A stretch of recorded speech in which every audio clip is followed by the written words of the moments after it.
In 480 BC, the world's largest army ever assembled, commanded by a king who believed himself divinely empowered, marched upon Greece to destroy the planet's first democracy. In their way stood a slim mountain corridor known as the Hot Gates and a modest Greek force, commanded by 300 of history's most disciplined warriors, the Spartans. This tells the tale of their famous final stand, a fight that would resonate through the ages as an emblem of bravery against overwhelming odds. But what truly transpired at Thermopylae, and in what way did these few warriors alter the trajectory of Western civilization? To fully comprehend the events at Thermopylae, we must turn back time roughly 10 years to 490 BC on the Marathon Plains. Here is where King Darius the Great's first Persian invasion of Greece suffered a shocking and humiliating defeat. A smaller, intensely motivated army led by Athens routed the Persian troops, forcing them to flee back across the Aegean Sea. To Darius, this represented an insult beyond tolerance. He had attempted to punish Athens for backing a Greek uprising, but his empire's prestige was destroyed instead. Darius swore vengeance, though death would claim him before he could exact it. This fierce desire for conquest transferred to Xerxes, his son and heir. Xerxes wasn't merely completing his father's mission. He viewed himself as a divinely chosen ruler, fated to triumph where his father had been defeated. He was intent on destroying the rebellious Greeks permanently, not simply to punish them, but to incorporate all of Greece into his massive, continuously growing empire. Over 4 years, Xerxes assembled the greatest military force the world had witnessed. From his sprawling domains every corner, from India to Mesopotamia, from Bactria to Egypt, he conscripted soldiers. The ancient chronicler Herodotus claimed millions of men comprised the army, a figure contemporary historians believe is wildly inflated. Nevertheless, even more modest modern calculations are staggering, pointing to a ground force ranging from 70,000 to 300,000 soldiers, supported by an enormous fleet exceeding one's 200 warships. To enable this invasion, Xerxes commissioned astounding engineering achievements. He ordered a canal carved through a peninsula to allow his fleet to bypass a dangerous coastline. More audaciously still, he demanded a bridge constructed from ships across the Hellespont Strait, a mile-long pontoon bridge allowing his army to literally traverse from Asia to Europe. When storms obliterated the initial bridge, an enraged Xerxes allegedly commanded the water itself be lashed 300 times and executed the original engineers by beheading. This reveals everything necessary to understand about the man commanding the invasion. His authority was total, and his resources appeared unlimited. As word of this fearsome force traveled, terror swept across the Greek city-states. Numerous northern states, perceiving resistance as hopeless, yielded to Persian control. Greece existed not as a unified nation, but as a divided collection of competing states, frequently warring amongst themselves. Now confronting complete destruction, they faced a decision: submit to the Persian monarch or unite and battle for their liberty. During this crisis, a fragile coalition emerged, and command of their ground forces went to the one state universally acknowledged as Greece's supreme military power: Sparta. Thermopylae cannot be understood without grasping Sparta. Sparta represented a genuine anomaly in ancient Greece. While cities such as Athens experimented with democracy, art, and philosophy, Sparta perfected a single lethal skill: warfare.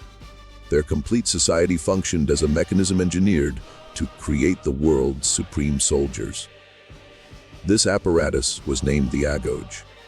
For Spartan males, the state dictated life from birth. Elders examined newborns, and any child considered weak or flawed was abandoned on a hillside to perish. Survival constituted the initial test. At 7 years old, boys were removed from their families and entered the agoge, a harsh state-run training regimen lasting over a decade. Reading and writing were taught, but the core curriculum emphasized survival, discipline, and combat. They resided in barracks and were purposely underfed to motivate them to pilfer food, a valuable campaign skill. If caught, they received brutal punishment, not for the theft, but for the incompetence of detection. They learned to withstand severe pain without reaction, to follow any command without hesitation, and to prioritize Sparta's well-being over their own existence. Their instruction was continuous, concentrating on optimal physical conditioning, weapon expertise, and the intricate maneuvers of the phalanx formation. Spartan culture was renowned for its brief, clever statements, which we now term laconic phrases. Courage represented the supreme virtue. Cowardice, the greatest shame. Warriors who fled battle were marked as pariahs, rejected by all. The dread of that social extinction often exceeded the fear of battlefield death. Even Spartan women were exceptional in Greece. They received education, participated in athletics, and possessed a degree of autonomy unprecedented in other cities. Their primary responsibility was raising powerful sons for Sparta. A well-known Spartan expression has mothers instructing their sons to return from battle either with your shield or on it, signifying return triumphant or perish in the attempt. Since a fleeing soldier would have discarded his heavy shield, this is the framework that shaped King Leonidas and his 300 royal guards, warriors who had been hardened in the Aegoges fires and who embodied the Spartan ideal. So as Xerxes' monstrous army advanced south, the Hellenic League, the Greek alliance, had to devise a strategy. The Athenian general Themistocles, a brilliant tactician, suggested a combined land and naval operation. The concept was to obstruct the Persian army at a narrow corridor and simultaneously halt the Persian navy at a narrow strait.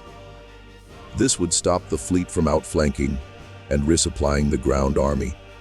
The location they selected for the ground defense was a pass called Thermopylae, which translates to hot gates in Greek, named for the area's sulfur springs.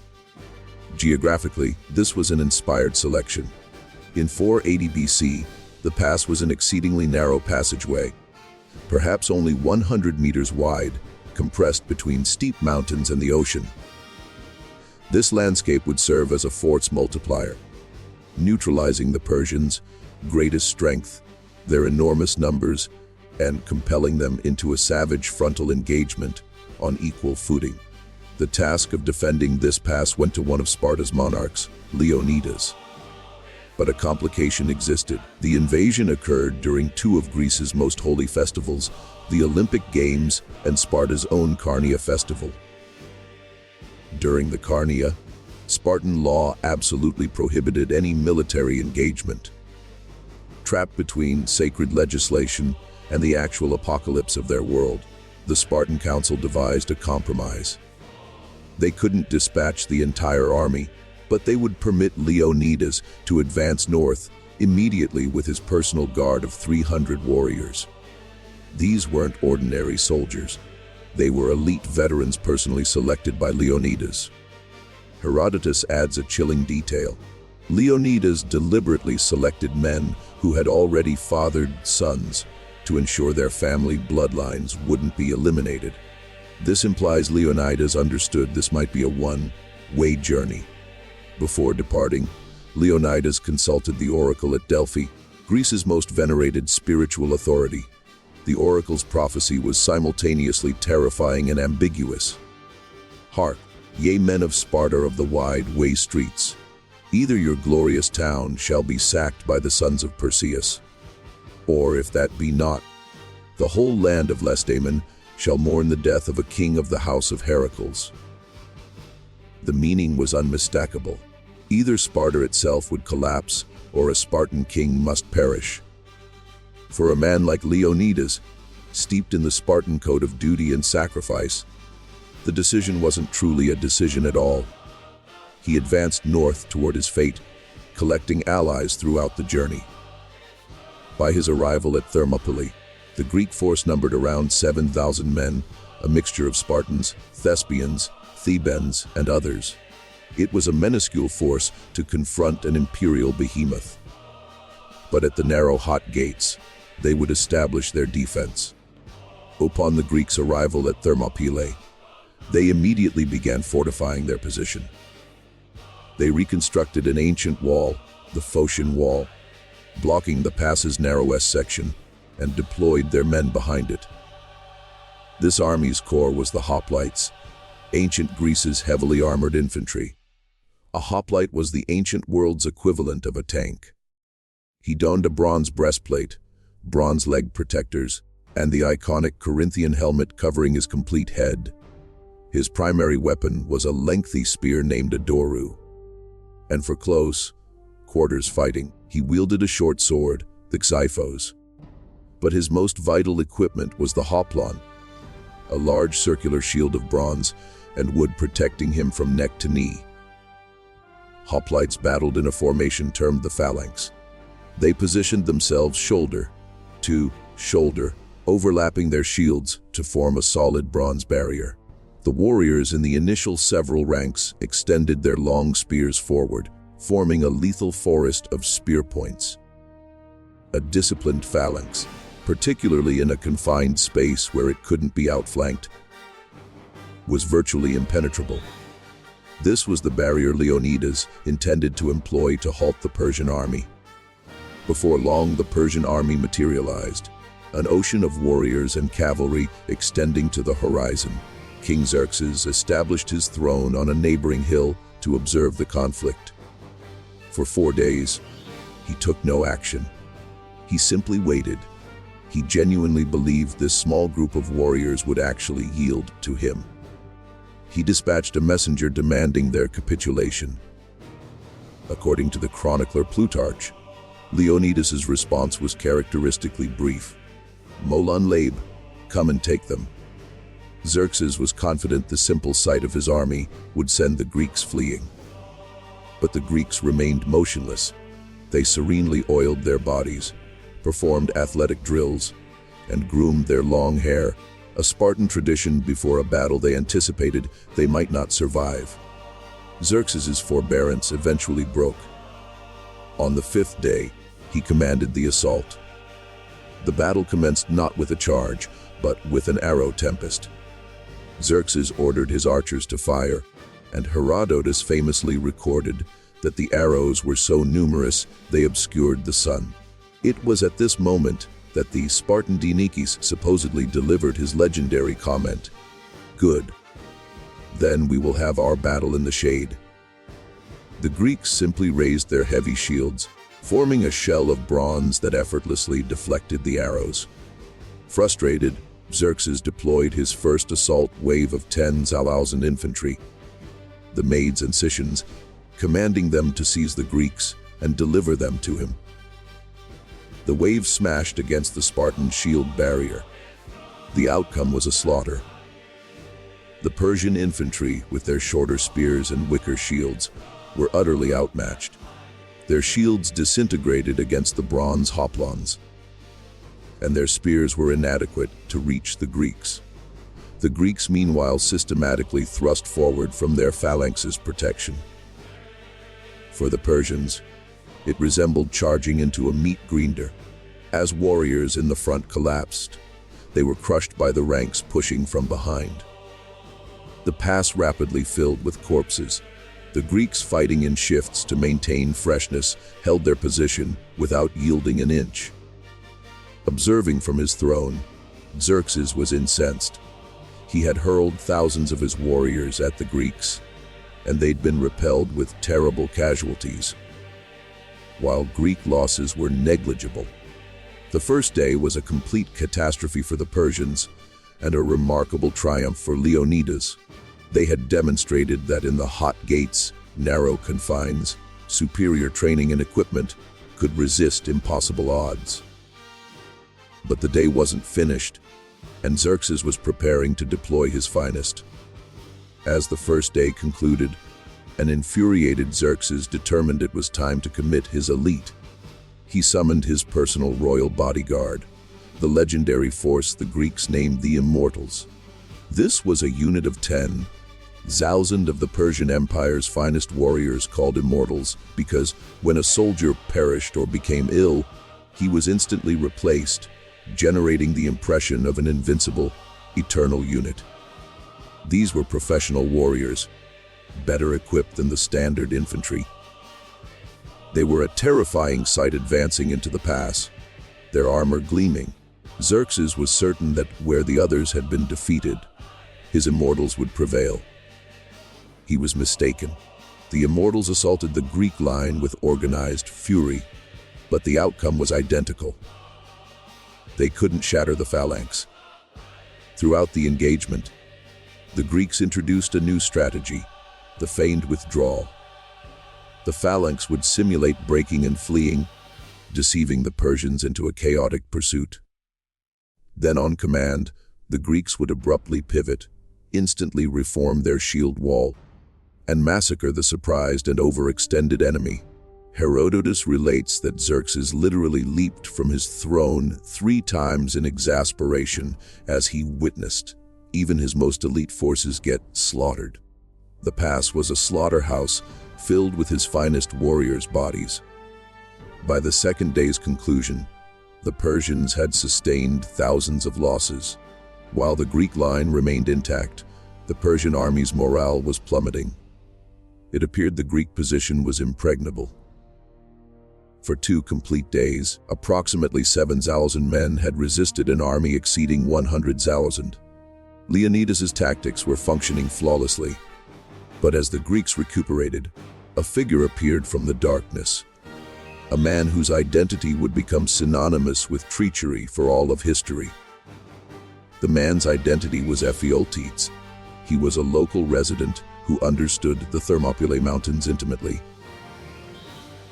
Promised substantial compensation by the Persian monarch, he traveled to Xerxes' encampment with a secret that would determine the fate of the 300 Spartans. A concealed mountain route, the Outnumbered path that circled around the pass and emerged behind the Greek defensive position. The reality is, Leonidas was aware of this route. He'd positioned 1,000 Phocian warriors on the mountain to protect it. Xerxes, exploiting this betrayal, immediately dispatched his general, Hydarnes, and the elite Immortals to follow Ephialtes along the trail during darkness. The Persians advanced through the night. As sunrise arrived, they encountered the Phocian sentries. According to Herodotus, the rustling of foliage from the approaching army was the Phocians' first alert. After a barrage of Persian arrows, the Phocians, believing they were the primary objective, withdrew up the mountain to establish a defensive position. This was a catastrophic error. The Persians had no interest in them. They simply bypassed them and proceeded down the route to get behind Leonidas. A Phocian courier rushed down the mountain to inform Leonidas of the devastating intelligence. They were on the verge of being encircled. The position was no longer sustainable. The battle was defeated. Leonidas immediately convened a council. With Persians about to strike from the front and rear, the army confronted guaranteed annihilation. Most of the allied leaders contended for an immediate withdrawal to preserve the army to battle another day. Leonidas concurred. He released the majority of the Greek army, directing them to evacuate while possible. This wasn't capitulation. It was a tactical decision. The stand was always intended to be a delaying maneuver, and by defending the pass for over 2 days and forcing the Persians to pay for every inch with casualties, they had already accomplished their mission. The most critical thing now was for the remaining army to escape and persist in the fight. But Leonidas wasn't departing. For a Spartan monarch, withdrawal was an inconceivable disgrace. He was constrained by Spartan law and the oracle's prophecy. He and his 300 Spartans would remain. They would serve as the rear guard, defending the pass to shield their allies' retreat and satisfy their destiny. They weren't completely alone. In a moment of extraordinary heroism that frequently gets neglected, the complete contingent of 700 warriors from the city of Thespi, commanded by their leader, Demophilus, willingly elected to remain and perish with the Spartans. Their sacrifice was a compelling testament to their bravery. The 400 Thebans, however, are thought to have capitulated to the Persians during the final confrontation, instead of battling to the death. Some Spartan helots, servants, were also probably present, so the rear guard was established. 300 Spartans, 700 Thespians, 400 Thebans, who largely surrendered or were compelled to stay along with some Spartan helots, perhaps 500 men total against the complete force of the Persian army. Understanding the end was imminent, Leonidas reportedly instructed his men to consume a substantial breakfast, because that night they would feast in the underworld. When the final offensive commenced, the Greeks didn't remain behind their barrier. They pushed forward into the pass's wider section, resolved to eliminate as many Persians as achievable. What ensued was pure, desperate brutality. The surviving Greeks battled with a ferocity born of determination. Herodotus documents that when their spears fractured, they battled with their swords. When their swords broke, they battled with their hands and their teeth. Leonidas perished in the battle's center, and a savage struggle erupted over his corpse. Eventually, the overwhelming number of Persians was insurmountable. The Greeks were forced back to a small elevation where they established their final position. Encircled on every side, they were ultimately eliminated by a deluge of Persian arrows. By the conclusion, virtually every single Spartan and Thespian lay deceased. The hot gates had been conquered. On the surface, Thermopylae was an obvious triumph for Persia. The route to southern Greece was accessible, and Xerxes' army continued south, incinerating the abandoned city of Athens. In a final display of anger, Xerxes had Leonidas' corpse decapitated and crucified, an act deemed barbaric even by that era's standards. But their sacrifice was far from meaningless. Strategically, the 3-day postponement provided the Greek allies critical time to organize for the war's subsequent phase. Several weeks later, at the naval engagement of Salamis, the Greek fleet under Themistocles enticed the larger Persian navy into narrow straits, just like at Thermopylae, and achieved a devastating victory. The following year, at the Battle of Plataea, a consolidated Greek army, inspired by the heroism at Thermopylae, destroyed what remained of the Persian ground forces, terminating the invasion permanently. But the genuine legacy of Thermopylae extends far beyond military tactics. It became a myth almost instantaneously. It was an enormous propaganda triumph for the Greeks, elevating morale and creating a sense of solidarity that had never previously existed. It became an eternal symbol of bravery against insurmountable challenges, of sacrifice for a greater cause, and of the refusal to surrender to tyranny. Following the war, a stone lion was constructed at Thermopylae to commemorate King Leonidas. A renowned epitaph credited to the poet Simonides was inscribed on a stone to honor the 300. Go tell the Spartans, stranger passing by, that here, obedient to their laws we lie. For 2.5 millennia, the tale of the 300 Spartans has inspired warriors, commanders, and artists. It's been retold in poetry, literature, and the celebrated graphic novel and film 300, which, while taking considerable artistic liberties, captured the raw heroic essence of the legend. Thermopylae is the ultimate reminder that history isn't exclusively written by the victors. It's also influenced by the moral strength of those who refuse to surrender, even when they're defeated. It's a narrative that proves a small group of committed people can transform the world, and that certain defeats are so magnificent they become immortal. The sacrifice at the hot gates wasn't a conclusion, but a genesis. It was the catalyst that sparked the flames of Greek resistance. and ultimately helped safeguard a culture that established the foundation for Western civilization. If you want to discover more legendary final stands and crucial moments in history, make sure to subscribe to the channel and activate the notification bell. Let us know in the comments which epic conflict from history you'd like to see us examine next. Thank you for watching.